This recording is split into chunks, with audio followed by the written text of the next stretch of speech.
Good morning. कक्षा 8 के प्रश्नावली 2.4 में कुछ सवाल रखे थे, उस सवालों को आप हल करेंगे। देखिए, ये जो सवाल है ये थोड़ा सा हो सकता है आपको समझने में थोड़ी सी तकलीफ हो, लेकिन मेरा मानना है कि सवाल को समझने के लिए आपको ये वीडियो 2-3 बार सुनना पड़ेगा और इसके कारण वजह सब कुछ आपको मिलेगा, लेकिन इसको आपको बिल्कुल बारीकी से, बिल्कुल ध्यान से देखना है। और साथ ही में इस प्रश्न को समझने के लिए आपको थोड़ा सा मानसिक स्थिति भी आपको थोड़ी सी काम में लेनी पड़ेगी। और प्रश्न को शुरुआत करता हूँ। ये प्रश्न है एक दुकानदार का। मैं आपको इसका प्रश्न का बैकग्राउंड बताता हूँ आपको। ये जो सवाल है, ये सवाल एक कपड़ा सिलने वाला जो दर्जी है उससे जुड़ा हुआ है। वो दर्जी क्या करता है, मार्केट से कपड़ा खरीदता है। कपड़ा खरीद करके 2 प्रकार का कपड़ा खरीदता है, एक तो साधारण कपड़ा और एक पतलून का कपड़ा जो उस कपड़े के साथ में काम में लिया जाता है। थोड़ा व्हाइट कलर का आता है, वो मजबूत टाइप में पट्टी नुमा संरचना का। तो वो 2 प्रकार के कपड़े खरीद करके उसको बनाता है और खरीद करके बना करके उसको लाभ जोड़ करके, अपना लाभ जोड़ करके, अपना प्रॉफिट जोड़ करके और फिर सेल करता है, उसको बाजार में बेचता है या अपने ग्राहकों को जो भी है उसको बेचता है, वो सिल करके बेचता है। अब वो किस हिसाब से कपड़े खरीदता है और कैसे बेचता है, किस हिसाब से कपड़े खरीद करके लाता है और उसको बना करके कितने % लाभ पर उसको बेचता है, और जो कपड़ा खरीदता है उसकी दर क्या है, किस भाव से कपड़ा लाता होगा, कितना कपड़ा लाता होगा। तो इसमें देखिए 3 चीजें हैं, कितना कपड़ा लगेगा और जितना कपड़ा लगेगा उसकी दर क्या होगी, कपड़े खरीदने की रेट क्या होगी, और कितना % लाभ जोड़ करके उसको बेचेगा।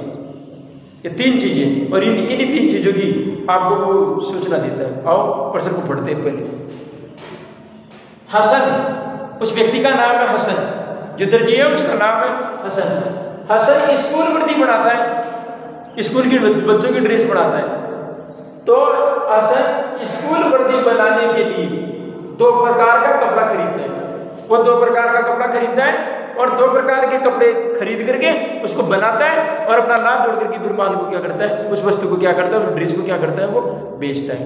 देखो अब कैसे खरीदता है उसकी दर बताएगा। इसमें कमीज के कपड़े का, ये ऊपर वाला जो जैसे मैंने पहन रखा है, ये कमीज है, और इसके अंदर जो अतिरिक्त जो कपड़ा काम में लिया जाता है, जैसे कॉलर के अंदर डालता है एक व्हाइट नुमा संरचना का, वो उसको पतलूनी कहा जाता है। हिंदी में उसको क्या बोलते हैं, पतलून बोलते हैं। आजकल ये जो और भी जो कपड़े आते हैं, ब्रांडेड जो कपड़े आते हैं, उसमें देखा होगा आपने कई प्रकार के डिजाइन है, कई प्रकार का कपड़ा इस्तेमाल में होता है और अलग अलग कलर का कपड़ा इस्तेमाल में होता है। तो वो भी क्या है, पतलून कोई एक ही विषय वस्तु नहीं है, पतलून कई प्रकार का कपड़ा होता है, अपने क्या जाने। इसमें कमीज के कपड़े का भाव, बोले कमीज का कपड़ा का भाव तो कितना बताया, 50 रुपए प्रति मीटर। 1 मीटर कपड़े का 50 रुपए देके आता है, और पतलून का कपड़ा खरीदता है और 90 रुपए प्रति मीटर के हिसाब से लाता है। ये तो दर दी थी। अब सवाल ये है कि कपड़ा कितना आया और पतलून कितना आया, ये हमारे को पता नहीं है। और जब हमारे को पता ही नहीं है कि कपड़ा कितना है, तो इसको किससे गुणा करेगा, इस हिसाब से इस भाव का क्या मतलब है। तो पहले हमारे को ये तो चाहिए कि कपड़ा, साधारण कपड़ा तो कितना खरीदा और पतलून का कपड़ा कितना खरीदा, ये अपने को चाहिए। तो पढ़ो आगे सूचना देगा 90 रुपए प्रति मीटर के, ये तो भाव दे दिया। साधारण कपड़ा 50 रुपए का और पतलून का कपड़ा 90 रुपए का है। ठीक है साहब, ये भाव तो समझ में आ गया हमारे, और आपके भी समझ में आ गया होगा। वह कमीज का, अब वो खरीदारी बताता है किस हिसाब से खरीदता है। वह कमीज का प्रत्येक 3 मीटर कपड़ा, और कपड़ा भी टुकड़ों में लेता है, 3-3 मीटर के टुकड़े लेता है। 3 मीटर का, अगर हो सकता है 3 मीटर में कपड़ा सिल जाता हो या ड्रेस शर्ट सिल जाता हो है, लेकिन ये तो सवाल है, सिलता होगा नहीं सिलता होगा, दर्जी का काम है। हम यहाँ दर्जी नहीं है और आप भी दर्जी नहीं होंगे। तो एक सवाल के तौर पर कि 3 मीटर कपड़े के अंदर शर्ट सिल जाता होगा, तो वो अंदाजा भी देखो किस हिसाब से कपड़े का बता रहा है कि अगर एक शर्ट को बनाने के लिए 3 मीटर कपड़ा चाहिए तो पतलून भी 2 मीटर चाहिए। पतलून भी कितनी चाहिए, 2 मीटर चाहिए। तो कमीज के कपड़े का भाव 50 रुपए का, पतलून का 90 रुपए का। वह कमीज के प्रत्येक टुकड़े के लिए 3 मीटर कपड़े के लिए पतलून का 2 मीटर कपड़ा खरीदते हैं। पतलून का 2 मीटर माना कमीज का टुकड़े की संख्या कितनी थी? 3-3 मीटर के कितने टुकड़े खरीदे, और जितने टुकड़े खरीदे उसको 3 से गुणा कर दूंगा। टोटल कमीज का तो खरीदा गया कपड़ा आ जाएगा, और कितने टुकड़े खरीदे पतलून के उसको मैं 2 से गुणा कर दूंगा, पतलून का टोटल कपड़ा आ जाएगा। और जितना टोटल का कपड़ा आया उसको मैं अपनी अपनी रेट से गुणा कर दूंगा, तो टोटल खर्चा आएगा कि नहीं आएगा? खरीदने का आएगा। और बढ़ो आगे, वह अब क्या करता है? खरीद लिया, रेट बता दी, कपड़ा कितना कितना लगता है वो भी बता दिया। अब बेचेगा कैसे? वो बेचने की दर बताता है। वह इस कपड़े को, और कपड़े को ही नहीं, उसको सिला भी होगा, उसमें लागत भी होगी, उसमें धागा भी लगाया होगा, टाँकी भी लगाए होंगे, बटन भी लगाया होगा, है। तो उसको बनाने के बाद वह इस कपड़े को कर्म से 12%, कपड़े को तो 12% लाभ पर, और वह इस कपड़े को 12% लाभ पर और पतलून को 10% लाभ पर क्या करता है? बेचता है। और बेच करके 36,600 रुपये लाता है, 36,600 रुपये प्राप्त करता है। तो उसने पतलूनों के लिए कितना कपड़ा खरीदा? आपको ये बताना है कि पतलून का कपड़ा कितने मीटर का खरीदा टोटल। रुपए में नहीं बताना है, मीटर में बताना है कितने मीटर कपड़ा खरीदा। लेकिन भाई साहब वो तो कपड़े खरीदता है, वो तो टुकड़ों में खरीदता है, 2 मीटर का एक टुकड़ा, 2 मीटर का एक टुकड़ा, 2 मीटर का एक टुकड़ा। और कपड़ा भी टुकड़ों में खरीदता है, 3 मीटर का एक टुकड़ा, 3 मीटर का एक टुकड़ा, 3 मीटर का एक टुकड़ा।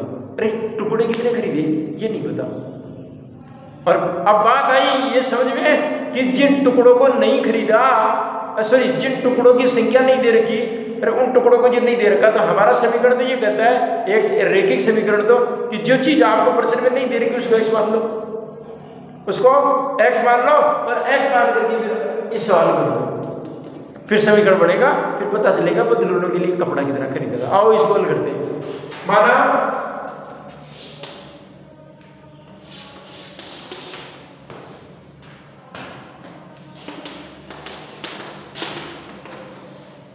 देखो, माना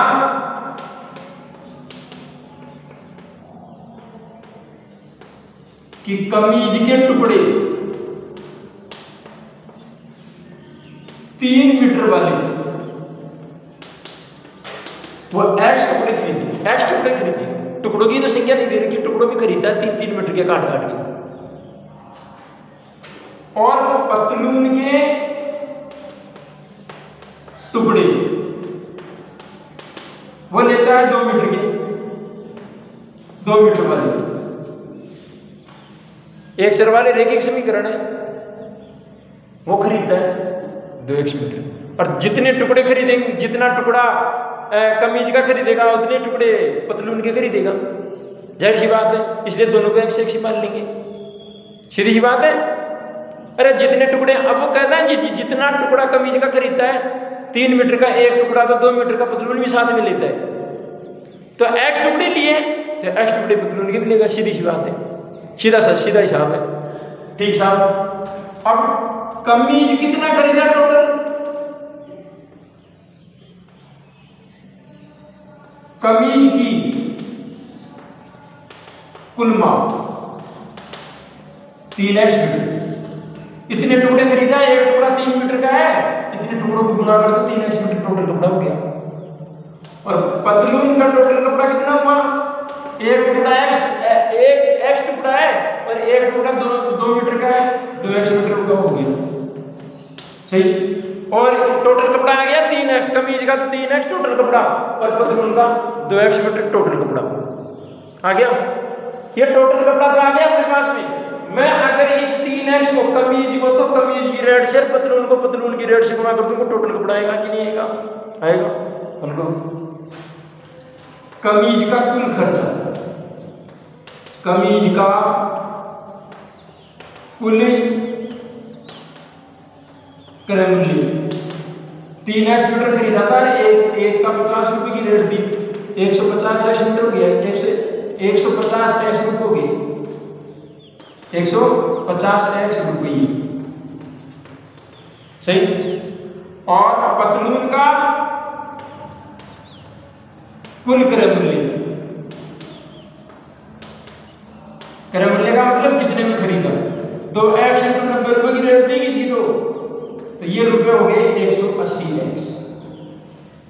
ये रुपए का चिन्ह पहले लेते हैं, याद के लिए भूल गया, ये रुपए का चिन्ह अब आपको यही लगाना है, बंद हो गया पहले। तो टोटल कमीज तो आ गया 150x का, और ये आ गया 180x रुपए का। चलो हिसाब तो क्लियर। अब बेच भी रहा है, लाभ पर बेच रहा है, और आपने पिछली प्रश्नावली में पिछली क्लासों के अंदर पढ़ा होगा कि व्यापारी या कोई भी दुकानदार जितने में माल खरीदा या जितने में वस्तु खरीदता है उसमें अपना लाभ जोड़ करके, अपना मुनाफा जोड़ करके फिर वस्तु को बाजार में बेचता है। तो भाई साहब इसके लाभ जोड़ता है, कौन से मूल्य में जोड़ता है, वो क्रय मूल्य में जोड़ता है। तो एक काम करता हूँ, ये 10% 12% क्रय मूल्य पर लगेगा, हमेशा लाभ अथवा हानि क्रय मूल्य पर लगता है। लाभ अथवा हानि किस पर लगता है, क्रय मूल्य पर लगता है। तो देखो प्रश्नानुसार इसको लिखता हूँ, और बिल्कुल ध्यान से देखना कैसे क्या लिखा जा रहा है। प्रश्नानुसार अगर मैं कमीज का क्रय मूल्य प्लस लाभ अगर मैं जोड़ दूं, कमीज का क्रय मूल्य और प्लस लाभ यदि मैं जोड़ दूं, इसका विक्रय मूल्य आ जाएगा। विक्रय मूल्य दे रखा है कितने में बेचा, 36,600 में बेचा, दोनों को जोड़ा तो ये तो विक्रय मूल्य तो आ गया कमीज का। और पतलून का क्रय मूल्य और प्लस पतलून का लाभ अगर मैं जोड़ दूं तो भाई साहब दोनों का कुल विक्रय मूल्य आता है बराबर कुल विक्रय मूल्य आता है। आओ, कमीज का क्रय मूल्य आता है 150x प्लस लाभ दे रखा है, लेकिन वो भी प्रतिशत में है, तो कोई बात नहीं, तो क्रय मूल्य अपने पास में है, उसका प्रतिशत निकाल दो, लाभ आ जाएगा ना। 150x क्रय मूल्य और गुना 12%, 12/100 प्रतिशत की चीज को हटाने के लिए 100 लगाते हैं बटा 100, ये लो सब। अब आओ पतलून में, अरे पतलून का क्रय मूल्य कितना था 180x, इस पर लाभ कितना जोड़ता है, वो लाभ जोड़ता है भाई साहब क्रय मूल्य का 10%, तो 180x गुणा 10/100, ये तो आ गया कमीज का विक्रय मूल्य, ये आ गया पतलून का विक्रय मूल्य, और टोटल विक्रय मूल्य आता है 36,600। थोड़ा समय तो व्यर्थ होगा, लेकिन सवाल बहुत अच्छे है। अब निकालो साहब x की वैल्यू निकालो, टुकड़ों की संख्या है, और जैसे ही टुकड़ा है तो पतलून का इसे अपने को पतलून की से गुणा कर देंगे, अपना क्या जाता है।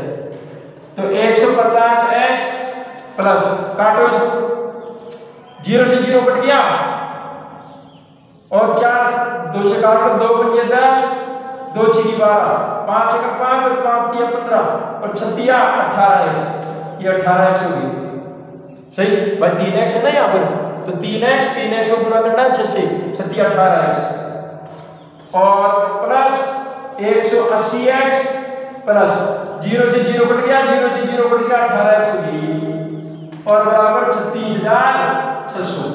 हल करो साहब, ब्रैकेट हटा दो, 150x plus 18x plus 180x plus 18x बराबर 36,600, 36,600, सही है।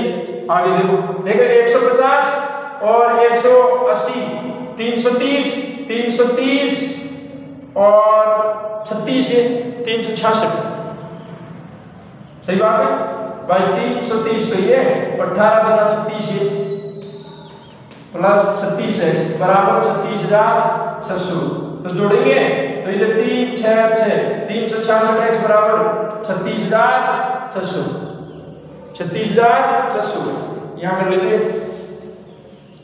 36,600, ये 366 गुणा में भाग करने पर भाग में 36,600 भाग 366, 366 से 366 100 बच गई है। तो x की वैल्यू कितनी आ गई, यहाँ लिख दो। तो x की वैल्यू कितनी आ गई 100। 366 से 366 कट जाएंगे, 100 बच गए, 100 आ गया यहाँ पर, जो मैंने लिख दिया यहाँ पर 100 आ गया। तो x आ गया 100, कितना आ गया 100 आ गया। अब मुझे पतलून का कपड़ा चाहिए, तो पतलून के कपड़े के लिए क्या करूंगा, पतलून का कपड़ा कितना था टोटल 2x मीटर था, x की वैल्यू आएगी 100, 2 को 100 से गुणा कर दो, कितना हो गया 200। तो भाई साहब उसने 200 मीटर का पतलून का कपड़ा खरीदा और 300 मीटर का वो कमीज का कपड़ा खरीदा। किसका, कमीज का कपड़ा। तो इसलिए पतलून का टोटल कपड़ा कितना था, पतलून का कुल कपड़ा या कुल क्रय मूल्य एक ही बात है, 2x 2 गुणा 100 बराबर 200, बराबर 200 मीटर कपड़ा खरीदे। अगर आपसे कुल पतलून का खर्चा पूछे तो 200 मीटर कपड़ा खरीदना था, एक ही कपड़े की क्रय मूल्य कितना था 90 से गुणा 18,000 का कपड़ा खरीदे उसने, कितने का 18,000 का। आप एक बार उत्तर को आराम से देखें और इसको आप एक दो बार आप समझने की कोशिश कीजिए क्या है क्या नहीं, साफ साफ लिखी हुई है इसके अंदर बातें। अगला सवाल देखिए अगला सवाल, हिरणों का एक झुंड, अब वो झुंड में कितने हिरण थे ये हमारे को पता नहीं है। माना झुंड में हिरणों की संख्या x, माना हिरणों की संख्या होती x हिरण थे एक झुंड के अंदर, जंगल के अंदर घूम रहे। तो हिरणों का एक झुंड, उस झुंड का आधा भाग मैदान में चल रहा है, मैदान में चल रहा है। तो मैदान में चलने वाले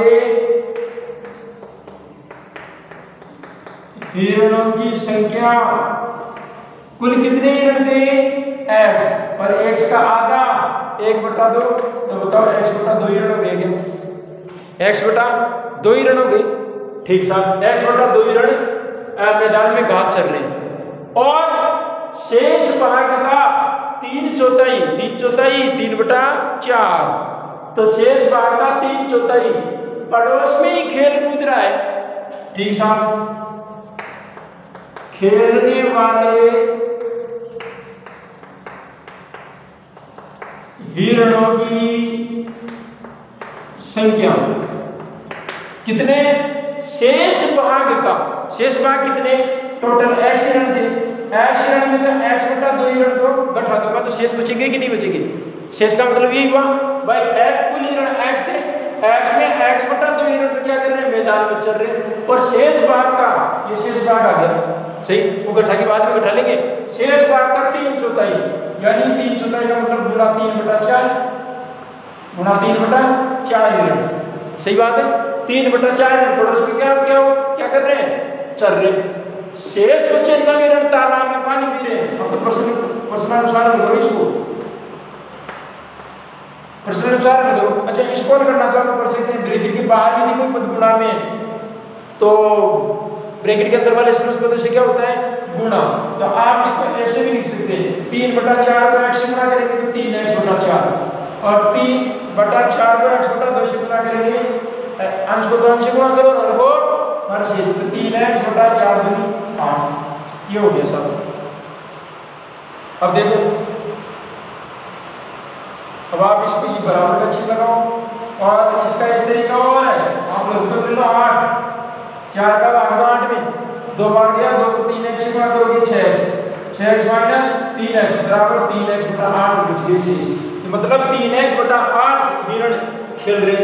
प्रश्न अनुसार दो भाई साहब x टोटल x हिरण थे, x हिरण के अंदर x/2 हिरण तो क्या हो रहे हैं मैदान में चल रहे हैं, और 3x/8 क्या कर रहे हैं खेल रहे हैं। इन दोनों को जोड़ करके कुल हिरणों की संख्या में से घटा दूं तो टोटल हिरण कितने बचते 9, कितने हिरण बचते 9 हिरण बचते।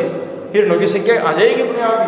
हल करो, x माइनस जुड़ रहे तो जोड़ो, 8 तक आ गया 4x प्लस 3x, 2 का भाग दोगे 8 में 4 बार गया और 4 का x गुणा करेंगे 4x और 8 का भाग 8 में दोगे 1 बार गया और 1 को 3x गुणा करोगे तो 3x बराबर 9। तो x minus 4x plus 3x बटा 8, इसके हर नियत और कितना लगा दूंगा 1, इसके हर नियत और कितना लगाऊंगा 1, 1 का 8 का फिर तुम लो 8 आ गया, 1 का भाग 8 में दो 8x बार, तो 8x माइनस ये भी प्लस का है ये भी प्लस का है 7x हो गए 7x बराबर 9, 8x में 7x घटाओ 4x और 3x 7x होते, तो 8x में 7x घटाओ x बच गई, एक x लिख दो चाहे x लिख दो बात एक ही है बटा 8 बराबर 9, इसके आगे नहीं तो इसका भी 1 लगा लो आना वजन गुणा कर लो, x को तो 1 से गुणा करो 8 को 9 से, x को 1 से गुणा करोगे तो x और 8 को 9 से गुणा करोगे 9 8 72 होती है क्या 9 8 72, x को क्या मान होता है हिरणों की संख्या, इसका मतलब हिरण कितने थे 72, कितने हिरण थे उस झुंड के अंदर 72 हिरणों का झुंड था, उसके अंदर एक जंगल के अंदर एक झुंड था, आधा रात में मैदान में चल रहा है, आधा निकालो आधा 72 का आधा 36 गुना 72 होते हैं, इसके 2 टुकड़े हो गए 36 36, तो आधा तो चल रहा है ठीक, आधा बच गया 36 बच गए, 3 चौथाई पड़ोस में चल रहा है 3 चौथाई 3 बटा 4 4 1 4 4 9 36 9 दिया 27 27 के लड़का हो रहे खेल रहे, शेष 9 ही रन बच जानी चाहिए, 36 में 27 घटाएंगे 9 ही बचते, उत्तर की जांच भी हो गया तो इस प्रकार से प्रश्नों में थोड़ा सा भौतिक स्तर काम में लेना पड़ेगा, मानता हूँ इसमें कुछ समस्याएं आती है, लेकिन अपन रेखिक समीकरण को ध्यान में रखते हुए अगर उसे हल करें तो मैं मानता हूँ कि वो हल हो सकते हैं, वो आराम से हल हो सकते हैं। आज के लिए बस इतना ही, नेक्स्ट देखेंगे 2 क्वेश्चन हो रहे इस प्रश्नावली के, कल देखेंगे नेक्स्ट दिन, आज के लिए इतना ही, धन्यवाद।